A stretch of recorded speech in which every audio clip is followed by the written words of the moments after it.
आज के डेट में एक्सपोर्टर सबसे ज्यादा क्या दिक्कत फेस कर रहे हैं? एक्सपोर्टर्स को एक्चुअली पिछले कुछ महीनों में अनेक कठिनाइयों का सामना करना पड़ रहा है। अभी आप देखें वेस्ट एशिया क्राइसिस के चलते वो इनपुट के कॉस्ट बढ़ गए हैं, हमारा ट्रेड रूट चेंज हो गया, उसमें ज़्यादा समय लग रहा है, कंटेनर शॉर्टेजेस हो रहे हैं, हर चीज़ का प्राइस बढ़ गया है। हमें इंस्ट्रूमेंट्स का यूज़ नहीं करेंगे तो प्रोबेबली हम अपने गेम में पीछे रह जाएंगे, क्योंकि हमारे ग्लोबल कॉम्पिटिटर्स वो हर संभावनाओं को तलाश रहे हैं। लेकिन साथ में जिम्मेदारी की हमने बात की, अभी इंडिया की सबसे बड़ी दिक्कत है फॉरेन रिजर्व, और उसको अगर बढ़ाना है तो हमें एक्सपोर्ट ही करना होगा। एक्चुअली पीएम मोदी का जो अपील है वो काबिले तारीफ है, क्योंकि हमें जो अनवारंटेड इम्पोर्ट्स नहीं करना चाहिए। भारत बहुत बड़ा इम्पोर्टर रहा है, गोल्ड का पहले लार्जेस्ट इम्पोर्टर था, उसका चाइना इसके आगे चला गया। 800 टन सोना इम्पोर्ट होता है जिसका को प्रॉपर यूज नहीं है। आप अनप्रोडक्टिव इम्पोर्ट करके फॉरेन एक्सचेंज क्राइसिस क्रिएट करना चाह रहे हैं। जो बेच जा रहा है 72 बिलियन $, का, तो आपको फॉरेन रेमिटेंस जितने आता है उसका बहुत बड़ा पोर्शन इसमें चला जाता है। इसलिए हमें ऑस्टेरिटी मेजर्स की जरूरत है। अगर ये वॉर लंबी चल जाती है तो क्या प्लान भी इंडिया के पास हो सकता है? नहीं, वो तो एक्सपोर्ट हमें बढ़ाना है और हमें सारे मैं तो कहता हूँ ऑप्शन एक्सपोर्ट बढ़ाना ही होगा। हाँ, इट्स नॉट एन ऑप्शन, हमें बढ़ाना ही है। और एक चीज देखिए, टेक्सटाइल सेक्टर ने बहुत ही एम्बिशियस टारगेट रखा है। अभी लगभग 37 बिलियन था, उसको 100 बिलियन ले जाना है हमें 2030 तक, और मैं कहता हूँ उससे ज्यादा जाने की जरूरत है। नमस्कार दोस्तों, मैं हूं दीपांशु कसेरा और आप देख रहे हैं बिग बिल्डर। आज की डेट में जयपुर के एक्सपोर्टर्स का सबसे बड़ा सिरदर्द है कैश फ्लो। मतलब काम होना लेकिन कैश फ्लो नहीं होना। साथ में एक्सपोर्टर्स को कई सारी दिक्कत आती है, लेकिन इनके सॉल्यूशन के लिए आ गया है एईपीसी। हमारे साथ मौजूद है एईपीसी के सेक्रेटरी जनरल मिथिलेश्वर जी। सर, सबसे पहले बताएं कि आज के डेट में एक्सपोर्टर सबसे ज्यादा क्या दिक्कत फेस कर रहे हैं? एक्सपोर्टर्स को एक्चुअली पिछले कुछ महीनों में अनेक कठिनाइयों का सामना करना पड़ रहा है। अभी आप देखें वेस्ट एशिया क्राइसिस के चलते वो इनपुट के कॉस्ट बढ़ गए हैं, हमारा ट्रेड रूट चेंज हो गया, उसमें ज़्यादा समय लग रहा है, कंटेनर शॉर्टेजेस हो रहे हैं, हर चीज़ का प्राइस बढ़ गया है। फिर आपने देख रहे हैं बहुत दिनों से ये रसिया और यूक्रेन का क्राइसिस चल रहा था। फिर ट्रम्प टैरिफ थी, ट्रम्प टैरिफ चलते हमारे यूएस मार्केट का भी डिसरप्ट हो गया था। फिर वो जो मेडिटेरियन सी में हौती अटैक, तो सारे लंबा अरसा हो रहे थे, लेकिन इंडस्ट्री ने रेजिलियंस दिखाया है। इन सारी कठिनाइयों के बावजूद भी हम थोड़े बहुत डाइवर्सिफाई कर पाए हैं और हम इन चैलेंजों को देते हुए हम सस्टेन सर्वाइव कर पाए हैं। तो इंडस्ट्री ने काफी रेजिलियंस दिखाया है, इसके लिए आई थिंक, और सरकार ने भी भरसक प्रयास किया है हर मदद पहुंचाने की, ताकि टाइमली इंटरवेंशन गवर्नमेंट स्कीम्स को होते हुए आई थिंक इंडस्ट्री चैलेंजेस का सामना बड़ी मुस्तैदी से कर रही है। आज जो सेमिनार आपने कंडक्ट करवाया है, इसका क्या मोटिव था? ये कैश फ्लो चैलेंज, देखिए ये जो इंडस्ट्री है इसमें जो मार्जिन है बड़े वेफर थिन मार्जिन करते हैं, बड़े कम मार्जिन है, टाइमली डिलीवरी की जरूरत है और एमएसएमई डोमिनेटेड है। एमएसएमई को आप जानते हैं सबसे ज्यादा कैश फ्लो की चिंता होती है।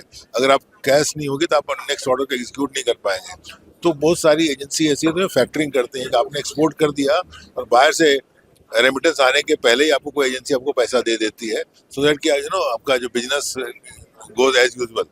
तो इस चैलेंज को, ये बहुत बड़ी समस्या है एमएसएमई के सामने। इस तरह हम लोग हर एजेंसी के साथ कोलैबोरेट कर रहे हैं, सो दैट कि एक्सपोर्टर को जितनी अपनी संभावनाओं को तलाश सकें और उसके बाद जितने सॉल्यूशन को प्रोवाइड किया जा सके। क्या सॉल्यूशन अभी हो सकता है इस ग्लोबल क्राइसिस के बीच? नहीं, एक तो कैश फ्लो के लिए फैक्टरिंग का सोल्यूशन है। वैसे तो जैसे डॉलर का एप्रिसिएशन और रुपी डेप्रिशिएट कर रही है, आज 96 पहुंच गया है डॉलर। तो इन लोगों का होता है ना, हेजिंग होते हैं, बहुत सारे इनोवेटिव सॉल्यूशंस होते हैं आजकल फिनटेक कंपनीज के पास, कि आपको वो फॉरवर्ड कवर देते हैं, तो हेजिंग करते हैं। तो बहुत सारे इंस्ट्रूमेंट्स हैं जिसको अवेल करना चाहिए और फाइनेंशियल एक्सपर्ट्स हैं। आई थिंक हमें इंस्ट्रूमेंट्स का यूज नहीं करेंगे तो प्रोबेबली हम अपने गेम में पीछे रह जाएंगे, क्योंकि हमारे ग्लोबल कॉम्पिटिटर्स वो हर संभावनाओं को तलाश रहे हैं।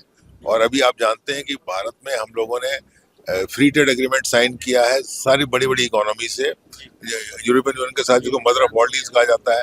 तो अभी हम लोगों ने एफटीए इतनी कंट्री के साथ कर ऑलमोस्ट जो कहते हैं कि 70% ग्लोबल जीडीपी जिन कंट्रियों के साथ किया है, they account for almost 70% of global GDP. ये बहुत बड़ी बात है।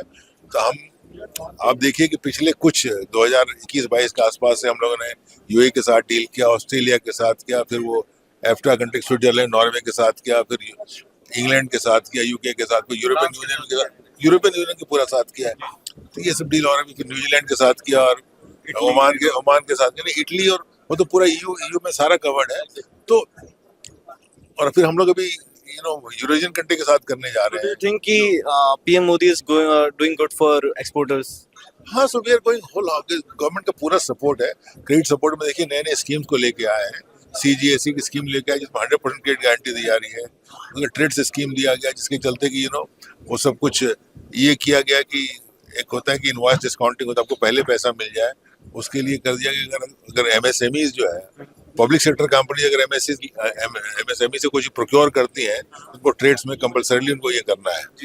तो बहुत सारी सुविधाएं की जा रही हैं ताकि MSME का लाइफ लाइन बना रहे, जो कैश फ्लो और कोलेटरल फ्री लोन जो है उनके लिए लाइफ ब्लड का काम करती है। और सरकार हर संभव, बिकॉज MSME आप देखते हैं कि वो एक्सपोर्ट मतलब कुछ 45-40% तो हमारे मैन्युफैक्चरिंग में कंट्रीब्यूशन है, 45% का एक्सपोर्ट में कंट्रीब्यूशन है। तो MSME को नेसेसरी सपोर्ट देना बहुत जरूरी है, क्योंकि वही लोग हैं। आप देखेंगे कि अभी सरकार का फोकस है कि माइक्रो स्मॉल को ज्यादा सपोर्ट किया जाए। अब जिम्मेदारी उनकी और बहुत सारी, क्योंकि हमारे पर अभी सबसे बड़ी दिक्कत कमजोर लोगों की सहायता की जरूरत पड़ती है, जो स्ट्रांग है उनकी जरूरत नहीं पड़ती। तो आप देखेंगे इंटरेस्ट सबवेंशन स्कीम जो भी किया गया उसमें MSME को ही दिया जा रहा है, क्योंकि सरकार का फोकस अपने छोटे को संभाले, उसके बाद अगर हमारे पास रिसोर्सेज होंगे तो बड़े के बारे में देंगे, क्योंकि बड़े खुद अपने आप को संभालने के काबिल है। लेकिन साथ में जिम्मेदारी की हमने बात की, अभी इंडिया की सबसे बड़ी दिक्कत है फॉरेन रिजर्व, और उसको अगर बढ़ाना है तो हमें एक्सपोर्ट ही करना होगा। सो एक्सपोर्टर्स के ऊपर बहुत बड़ी जिम्मेदारी है। हाँ बिल्कुल, फॉरेन एक्सचेंज हम लोग कंफर्टेबल है, ऐसे कोई क्राइसिस मोमेंट नहीं है। एक्चुअली PM मोदी का जो अपील है वो काबिले तारीफ है, क्योंकि हमें जो अनवारंटेड इम्पोर्ट्स नहीं करना चाहिए। भारत बहुत बड़ा इंपोर्टर रहा है, गोल्ड का पहले लार्जेस्ट इंपोर्टर था, उसका चाइना इसके आगे चला गया। पहले तो 1000 टन के आसपास इंपोर्ट होता था गोल्ड, इस बार भी जनरली 700-800 टन सोना इंपोर्ट होता है, जिसका को प्रॉपर यूज नहीं है।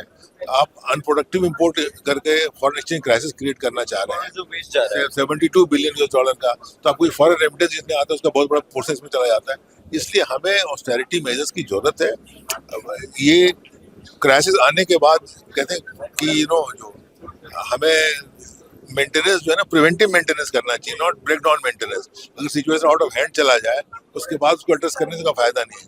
इसलिए इट इज बेटर कि we are alert and active, और पहले से प्रिस्क्राइब कर रहे हैं कि लोग जो ऐसी चीजों पर जिससे क्रिटिकल डिपेंडेंस है इंपोर्ट में, उसको हम कम यूज करें। मिथिलेश्वर जी देखिए, एक चीज है कि अगर ये वॉर लंबी चल जाती है तो क्या प्लान भी इंडिया के पास हो सकता है?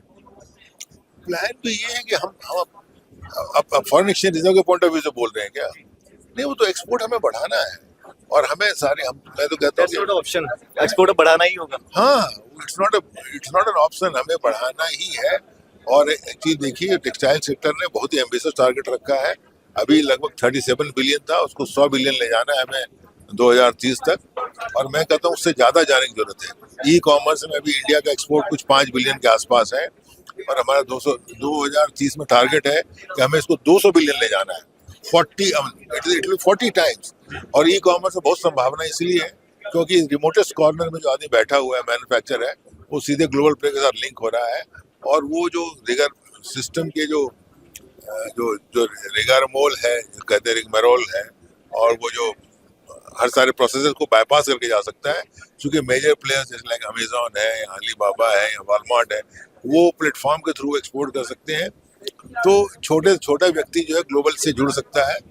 आज के दिन में हमारे इंडिया में जो किसी भी क्षेत्र में आप देखेंगे कि बहुत सीमित है, कि अब 80% जो एक्सपोर्ट जनरेट होता है वो कोई 62 डिस्ट्रिक्ट से होता है, जो 10% भी नहीं है सारे डिस्ट्रिक्ट का। तो हमें इसको फैलाना है। हाँ, हमारे पास district as export hub scheme है, वन प्रोडक्ट ODOP स्कीम है, one district local to vocal. हाँ, तो ये सारी आत्मनिर्भर भारत का कैंपेन है। तो सारे स्कीम्स को सिनर्जाइज करके हमें प्रोएक्टिवली पार्टिसिपेट करके सबको जोड़ना है इसको। We have been reaching out to all manufacturers association कि आप एक्सपोर्ट में जाओ, ताकि आप एक्सपोर्ट में समस्या है कि आपको क्वालिटी कंसियस होना पड़ेगा, उसमें आप जाएंगे आपको क्वालिटी इंप्रूव करना पड़ेगा, आप जानेंगे कंप्लायंसेस करें, आप सब स्टैंडर्ड चीज को बनाना बेचना बंद करेंगे, तो ये ओवरऑल इंप्रूव करेगा पूरे सिस्टम को। आप देखेंगे आजकल जो मोस्टली ग्रोइंग इकोनॉमीज है, हांगकांग, सिंगापुर जितनी थी, या कोरिया, और ये सारे एक्सपोर्ट लेड ग्रोथ से काम कर रही थी। आज चाइना इसलिए क्योंकि चाइना अपने लिए मैन्युफैक्चर नहीं करता, वो पूरी दुनिया के लिए मैन्युफैक्चर करता है। तो China has been number one exporter for years. तो इसको हमको उस मॉडल को लेना चाहिए, जो बेस्ट प्रैक्टिस जहाँ भी अवेलेबल है, आई थिंक उसको रेप्लिकेट करने में कोई शर्म की बात नहीं है। Thank you so much sir, it was my honour to talk to you. हमारे साथ थे एपीसी के सेक्रेटरी जनरल मिथिलेश्वर जी, जिन्होंने बताया है कि कैसे एक्सपोर्ट हमारे देश की इकोनॉमी की रीढ़ है और कैसे सरकार इसके ऊपर काम कर रही है, कैसे ये हमारे ग्लोबल क्राइसिस में देश को हेल्प कर रहा है। हम ऐसी रिपोर्ट्स आप तक लाते रहेंगे। आप बने रहिए बिग बिलियनर के साथ, तब तक के लिए इजाजत दीजिए। नमस्कार।